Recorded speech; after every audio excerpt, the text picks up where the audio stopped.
For me, hiring a video editor, it will take a ton of time for him just to render these videos and create it on the combination, while I did this code once using Python and ChatGPT, and I have this for lifetime now. And this automation and code gives such a big edge. That's amazing. And are you selling this? I want to buy it. Hey ninjas, welcome back. Today I've got a super special guest here with us. His name is Yaron Been, and he's a serial e-commerce entrepreneur. He's an author. He's a podcast co-host. He is a father of an amazing child, and he is also a student. Welcome, Yaron. So amazing to have you here. Thank you so much, Silvia. I'm very excited, and thank you for the intro. Great intro. I'm super excited as well. Yaron has started so many businesses, guys, that he cannot even count. Literally, he has built a 7-figure e-commerce stores from ground up, selling many things we don't even want to talk about him probably. And he has also served in special forces in Israel and has learned some amazing techniques that has helped him in entrepreneurship. So we're going to dive into all of that. Now, last but not least, Yaron is an author of a book, Growth Hacking, and it's really about how innovative data-driven marketing has essentially completely changed the game. So today we will be focusing on e-commerce AI and e-commerce automation. And guys, make sure you stay till the end, because we will also cover some black hat techniques that you might not necessarily want to try, but you might definitely be aware of how to do them, and so that you can spot them and see where they are present. Cool. Awesome. So let's talk about automation, Yaron. So from your point of view, like automation in e-commerce, like I see so many people ask me like, hey, I just want to automate it passive income. So what would you say is automation in e-commerce versus this automated passive income? Great question.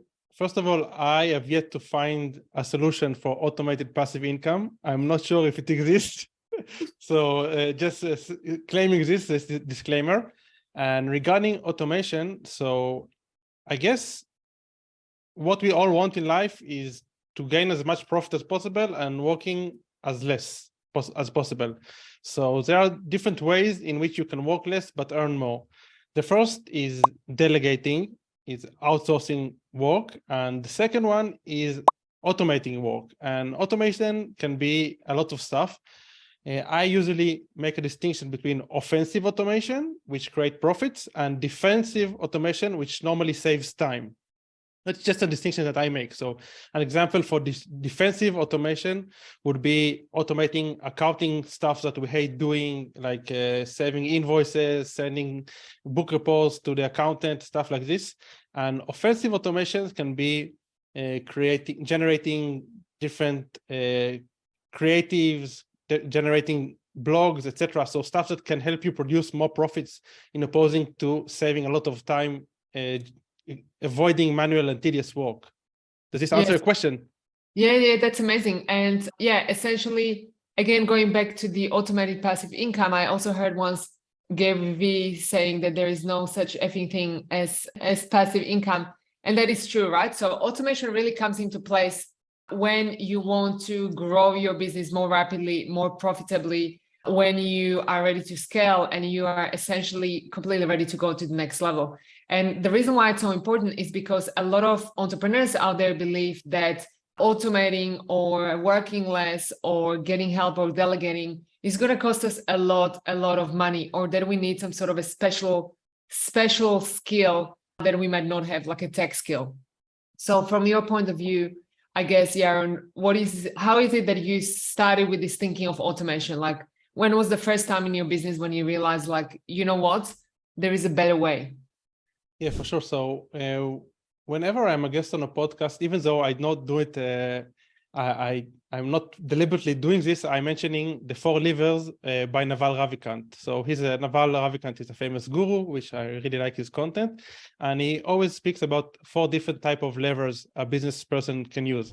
So the first is people, just hiring people. The second one is using capital. So let's say pouring more money on Facebook ads, etc. The third one is media, permissionless media. So let's say growing organically by creating a lot of content. And the fourth one is code, automation. And once I heard this framework of 4 different levers, and he obviously suggested that the code is the best one because it's the most scalable, and once you do it right, it can help you scale into like crazy spheres that you don't even realize. I realized that I need to dive deeper into this world, so I started messing around with tools like Zapier, which is just an API connector. And as soon as I realized this is a bit limited, I started learning also about RPA products, which stands for Robotic Process Automations, which basically gives you a complete freedom of automating whatever you feel like. And once I started implementing this, I enjoyed so much also the process of thinking about the ideas and the exceptions of creating the automation. But I even more enjoyed seeing like the stuff's moving on my screen and things going and working without me doing anything. And then I realized, okay, I need to become a pro in automations because this can save me a lot of time and also help me create stuff just way faster. Because I'm a big believer in velocity and volume, I thought it would be a great thing to learn. That's amazing. And so tell us a little bit more about the RPA. Let's dive like a little bit into that, because I heard about the concept before, and I myself, I'm not a very techy person. So what is it, for example, that you automated with RPA, and how easy or difficult can it be for somebody to do that? Yeah, so there are many different tools when it comes to RPA, and some are more complex, like UiPath, and some are a bit easier, like, for example, Microsoft Power Automate Desktop, which is also free, by the way. But I don't necessarily advise diving into the world of RPA at the get-go, because most of the big things that need to be automated and streamlined are already automated and streamlined by solutions. The world is capitalistic, and whenever someone sees an opportunity, they just create a solution. So back in the days, I couldn't send the orders that I had in my store automatically to my AliExpress seller. So I created an automation for this, like just took an Excel, had a macro in the Excel, like spinning stuff, making like different formulas and just sending the seller exactly what he wanted. But today you have all these softwares that normally solve this. That's true. So my point is that most of the things are already streamlined to an extent by solutions, like out-of-the-box solutions that you can just buy. But if you want stuff that are a bit more advanced, a bit smarter, or a bit more tailored, you should really start looking into this stuff. And just an idea, I started creating like a generator for Facebook Creative. So I basically chop down different parts of a video. So let's say different hooks, different social proof, and different data, part of the creatives that convey data points. And so let's say I have 3 different buckets: the hook, the social proof, the data, and let's say an outro. And I created a code that basically generates different videos from a combination of all these 4 buckets. Do you get what I mean? Yeah. And then is it automatically placed? And then at the moment, it's not automatically placed in Facebook, but obviously I can do this. This is the easiest part. But the thing is, this is just an example of a use case that for me, hiring a video editor, it would take a ton of time for him just to render these videos and create it on the combination, while I did this code once using Python and ChatGPT, and I have this, for lifetime now. And this is where automation and code give such a big edge. That's amazing. And are you selling this? No. I want to buy. Personal use only. That's incredible. Okay, so tell us a little bit more about that. So essentially, how fast can you now create ads? Like, this is giving you a combination of different creatives. So tell us a little bit more about this. Yeah, so this is just an idea that I came up with, and basically it's not even using RPA. In this case, I'm using mostly ChatGPT and Python. So when creating automation, the most important thing is just thinking about the architecture and thinking about how you want, exactly what you want to do. And reverse engineer the process, and also think about the exceptions and what can go wrong. And then you just create the automation. And I'm an engineer, and so this is why I also enjoy the thinking. I was going to say, so let's talk about people who have no idea about code and don't have the engineering brain. And let's say, I'm running a business and I really feel that I've got, all of these tasks and labor is expensive. So first of all, and of course, we've got so many people in the community who are paying crazy money to ad agencies, and these ad agencies are most probably doing what you've automated, right? Mm-hmm. And so thinking about a business from that point of view, and let's specifically speak to non-techie people. Mm-hmm. Where would you start? So would you then start thinking about these 4 buckets, right? The 4 pillars. Yeah, I would do a mix of also think about these 4 levers, but first and foremost, I would take the Pareto principle and see like what is the 80% of stuff that is creating a ton of profit or is really holding you back. Yes. So assuming that you can't eliminate what is holding you back, and it's kind of a tedious process. So I would start of thinking of okay, can I delegate this? Does this need someone to monitor this? Or can I be smart enough to realize like the tendencies and what happens on a daily or recurring basis, that this can be broken down into like a methodical framework, which I can systemize and create an automation of. Yes, or somebody else systemize for us. Exactly. And once the best thing to do is know exactly the process when you're doing this on your own, because you're probably a business owner, not a lot of employees. So you probably know exactly the process.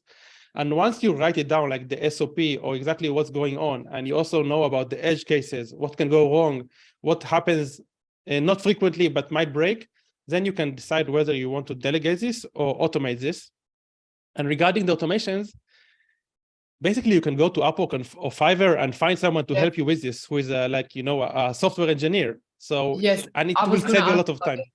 Mm-hmm. I was going to ask about this because often when people don't understand code or they don't understand automation, often they feel that they're going to have to pay so much crazy money to essentially get it done, right? Mm-hmm. Because they feel like, hey, I don't know what I'm doing. So if I go on Upwork, essentially whatever the person is going to tell me, I'm going to have to take it as a truth. Mm-hmm. So from a business point of view, as a business owner and somebody who understands both sides, how would you what would you say? What is a good way of coming across as really confident that you understand what the person is doing, even though you have no clue? And what is it like a good way of, speaking the same language so that you can really manage the output, right? Because we find in our industry that often what happens even with ad agencies, that when entrepreneurs don't really understand what's going on inside the ads world, that they just take whatever the agency says and essentially end up wasting money. And the same can happen with hiring a freelancer, right? For sure. And this is an excellent question. I have a few routes, a few suggestions. So first of all, if you believe that this is something that you're going to encounter pretty often, so I suggest just taking like a crash course in that specific area in YouTube, let's say Python for beginners. So you invest 5 hours and you already understand the jargon and you already understand how it works more or less. So this is one alternative, just doing a crash course.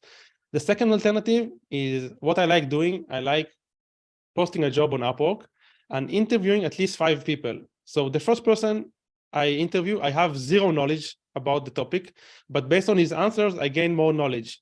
And then I cross-reference. I mean, I asked the second person the second nominee, I asked the same questions based on what I studied in the first interview, and so on and so on. And in the fifth interview, I already know all the hacks because these people try to convince me to buy from them. So I already know the jargon. So this is the second alternative.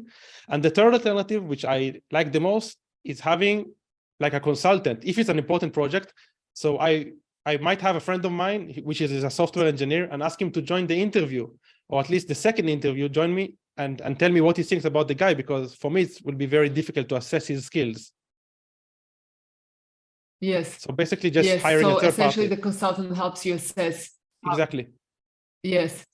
Okay. That's very, very good. And then now let's talk about, I guess, costing, or, a lot of entrepreneurs believe that automation is hard and delegating is hard because it's going to cost a lot of money. So providing that we are automating or delegating a task that is actually revenue generating, that is the really important part, right? Then we're talking about growth. Now, having said that though, I have personally overpaid way too many people in my entrepreneurial career. And I even remember when we first met and we were talking about how much we're paying our helpers, and the rates that I was paying was like 4 times higher than the rates you were paying, and that was purely because I had a corporate background and I just believed that this is the going rate, but it wasn't the going rate, right? It was just my wrong perception. Yeah. So how do you look at that? Because even when you look at Upwork, often you look at Upwork and people's like minimum salary or minimum hourly rate is like $50, but in reality, that's not true. That's just what's advertised. So how do you kind of assess what is the going rate for a certain thing that you want to outsource?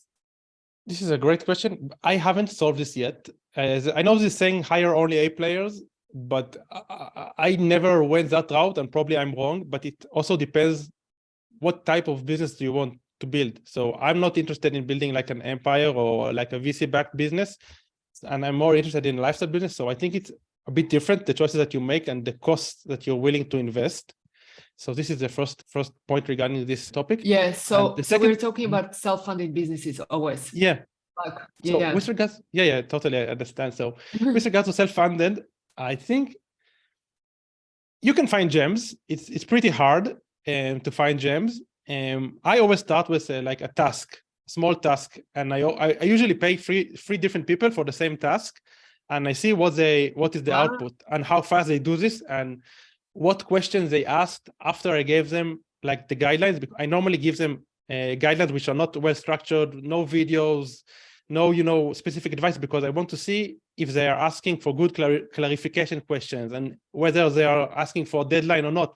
I want to assess them during like this training period, and based on the output of, let's say I choose to pay $10 per hour, so I take 3 different people's, and based on the output they send to me, like how fast was it and the quality, I start moving forward, and I just keep moving forward. I never hire someone for long term. I always think about this like as in the lean startup mindset. So always iterations until we need to maybe hire someone better. So it's a constant progress. So I never like sign a long-term contract with anybody, and this is what works for me. But I can't tell you that I solved this this part of hiring good people necessarily.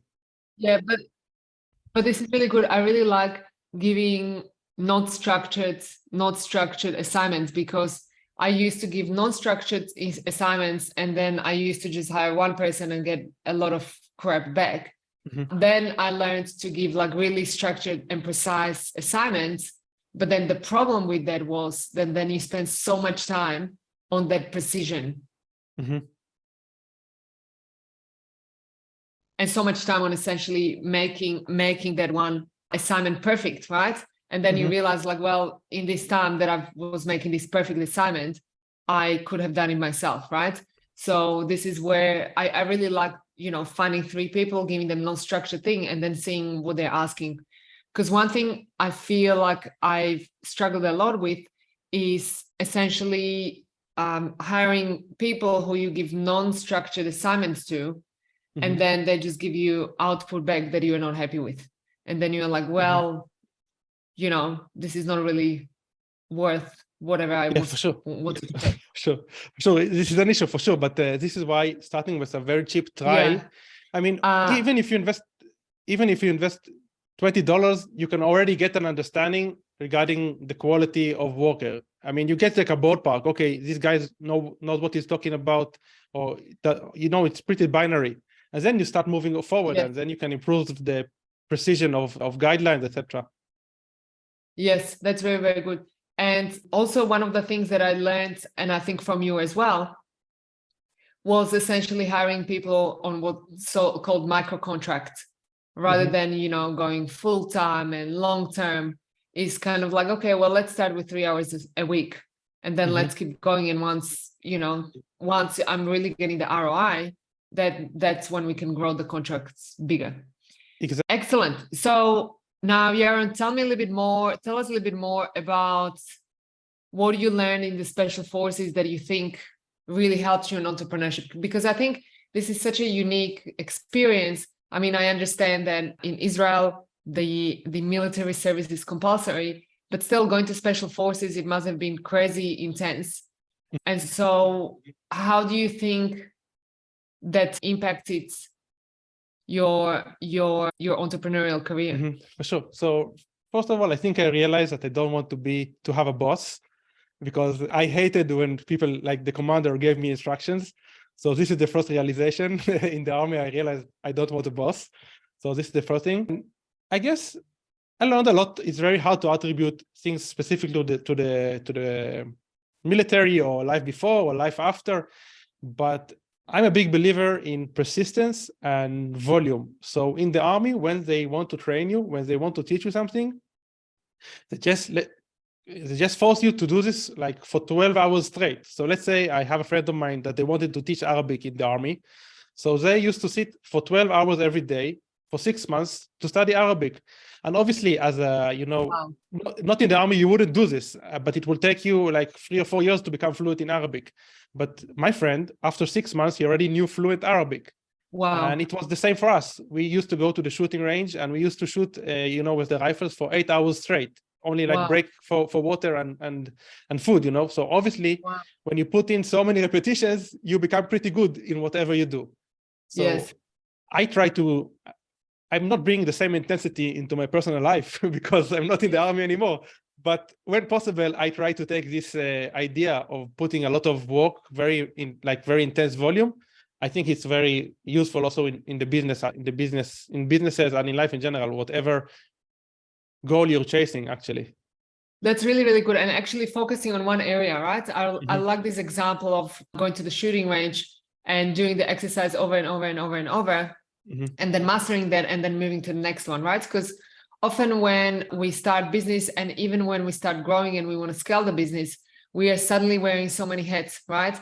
And then we end up spreading ourselves thin, right? First, we work on the traffic, then we work on the conversion. Then at the same time, we work on customer service, we work on refunds, we work on managing staff, we work on managing the supply chain. And so suddenly there are so many balls in the air that we find it difficult to juggle. So I really like what you just mentioned. And I've recently been reading this book. It's called 10X is Easier Than 2X. It's written by Dr. Benjamin Hardy.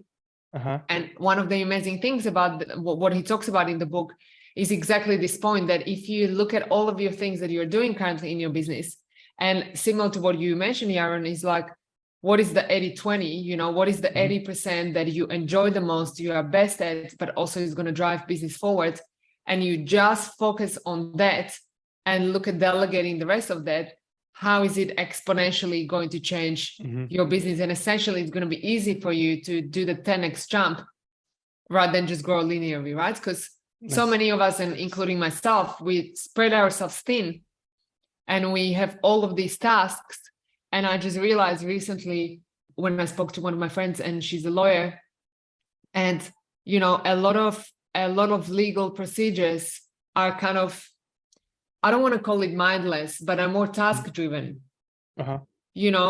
because you've studied it, the law, and you just go and process the tasks. You process the contract, you include the names, all of the admin stuff that's around the legal framework. But in business, if we operate this way, we never grow. For sure. Right? Like the real growth in business is in some sort of innovation or thinking outside the box. And that brings me to another point, and that I guess is a product.